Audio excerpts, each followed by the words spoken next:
Bueno, hemos llegado al dominio 4.2 y aquí estaremos hablando sobre los cables conectores y sus implementaciones.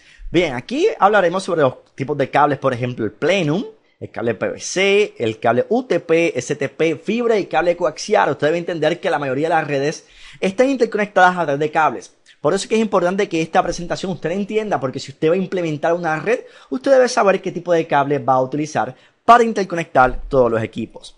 Bien, hablaremos sobre el cable plenum y el cable PVC, que son los dos tipos de cable que encontramos a nivel de cable de network, por ejemplo, en categoría 5E o categoría 6, por ejemplo. Bien, este es un tipo de cable de network. Okay, este es el cable que utilizamos para conectarnos a internet normalmente en una red, o es el que utilizamos para interconectar los diferentes equipos dentro de un network en una compañía. Ok, cuando usted implementa este tipo de cable, usted debe entender para qué realmente lo va a exponer. Por ejemplo, si es una farmacéutica, si es una compañía, o simplemente es en un hogar y no importa dónde esté expuesto este cable. Por ejemplo, el cable plenum, que la cubierta realmente está diseñada para que sea más resistente al fuego y de ser quemada, pues entonces el humo no es tan tóxico que el cable regular a nivel de PVC. Lo interesante de esto es que es mucho más caro, por decirlo de esta forma, y es que normalmente podrías pagar hasta un 40% más de lo que te cuesta el cable a nivel PVC. A nivel PVC el cable se utiliza en la mayoría de los lugares cuando es un hogar, por ejemplo, o es una implementación que no requiere ningún estándar de seguridad. Y si se quema el cable, pues se quemó y claro, debes entender que este tipo de cable pues sí desprende gases tóxicos si se quema. Así que debe tener mucho cuidado, claro. Todo tipo de cable que se queme siempre va a desprender algún tipo de gas que pueda ser tóxico, pero el cable plenum es bastante poco a nivel de lo que es el humo tóxico que puede emitir. Bien, así que si vamos entonces a verificar qué tipo de implementación voy a utilizar o qué tipo de cable voy a utilizar para mi proyecto, debo entender, bueno, lo voy a utilizar para una compañía, para una farmacéutica, a un laboratorio, pues entonces nos vamos con la línea del cable plenum. Físicamente, si usted los ve, los dos, vas a notar que son bien parecidos, ¿ok? Normalmente lo dice la cubierta del cable o lo va a decir la caja donde usted compre el cable. Así que si lo vas a utilizar entonces para uso doméstico o algún lugar que no requiera que tenga un estándar de seguridad a nivel de cable, pues puedes utilizar, por ejemplo, el cable PVC, que lo vas a encontrar también como cable Razer, que lo puedes ver de esta forma también. ¿Okay?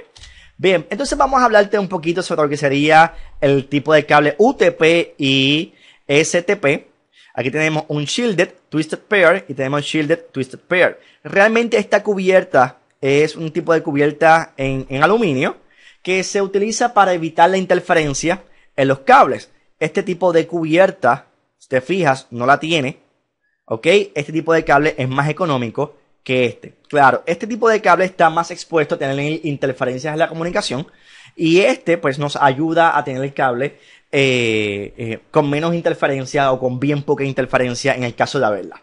Ok, a nivel de categoría, los cables vienen por categoría, tenemos lo que es categoría 3, categoría 5, categoría 5E, categoría 6, categoría 6A.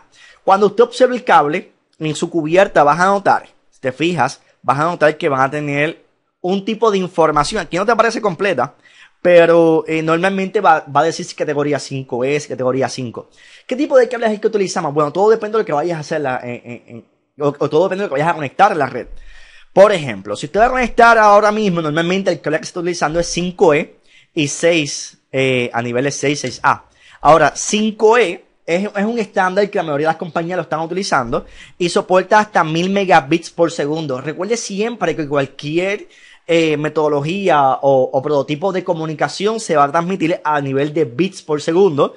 A nivel de archivo serían bytes, pero toda transmisión se mide en bits, ¿ok? Así que normalmente el cable de categoría 5E te va a soportar 1000 megabits por segundo. Quiere decirles que si usted va a montar una red, normalmente podría utilizar este tipo de cable a nivel de categoría 5E. Si quieres un poquito más, por ejemplo, a nivel de transmisión, pues categoría 6A te soporta un promedio de 100 gigabits por segundo. ¿Por qué digo un promedio y no me voy a la línea de que realmente esto es lo que soporta?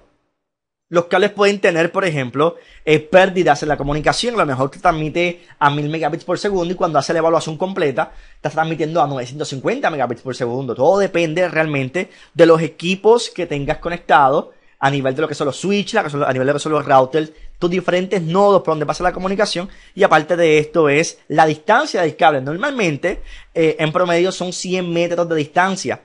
Todo depende, claro, por dónde pasa el cable. Recuérdate que el cable puede tener diferentes interferencias a nivel de lo que es interferencia por electromagnética o interferencia a nivel de radio, interferencia. Y esto podría afectar la transmisión del cable y tener pérdidas en la comunicación. Y normalmente ya no serían 1000 megabits, podrías tener 900, 800, 700 megabits por segundo. Por eso es que es importante que el cable lo puedas certificar. ¿Cómo se certifica? Bueno, existe una máquina para certificar el cable, algo parecido al cable tester genérico. Lo único que es una máquina más avanzada que hace diferentes tipos de pruebas para certificar de que el cable sí realmente cumple con un estándar de transmisión a nivel de 1000 megabits, por ejemplo. Es importante también entender que todo depende de qué tipo de equipo tengas conectado en diferentes lugares, porque a lo mejor tienes un equipo que transmite a 100 megabits por segundo, no importa que coloques el cable de 1000 megabits por segundo, siempre va a transmitir a 100 por los equipos que tienes en ambos lugares, por ejemplo. Así que debes evaluar siempre qué tipo de equipo vas a implementar. Si vas a configurar o a implementar una red de 1000 megabits, pues entonces lo que vas a hacer es que todos los equipos, tarjetas de network, switches, routers deben comunicarse a la transmisión de 1000 megabits por segundo, por ejemplo. Ok, vamos a hablar de un poquito de fibra. La fibra realmente puede ser desarrollada en cristal o en diferentes tipos de aditamentos que actualmente existen para imitar la fibra. La fibra realmente se parece más a un cabello. Por ejemplo, aquí si tú te sacas un cabello de tu pelo, en mi caso pues no tengo, pero si lo tuvieras y lo miras más o menos es el tamaño real de un cabello en cuestión a lo que es la fibra, si la comparas. Se parece mucho a lo que es el hilo de pescar. Si tú coges el hilo de pescar y lo miras, parece más o menos como si fuera la fibra. Ok, a nivel de su método de comunicación, transmite a lo que es utilizando la interfaz de luz. Es bien interesante, hace varios años, cuando empecé en esto de las redes y todo esto del mundo de la tecnología, de verdad que se me hacía difícil entender cómo era posible de que una comunicación pudiera pasar a través de la luz. Y déjeme decirle algo, muchas cosas se pasan a través de la luz. Incluso usted puede ver las cosas, por ejemplo, usted me puede ver a mí, usted puede ver la computadora, porque la luz te permite hacerlo. Por ejemplo, si no existiera luz, usted no puede ver nada.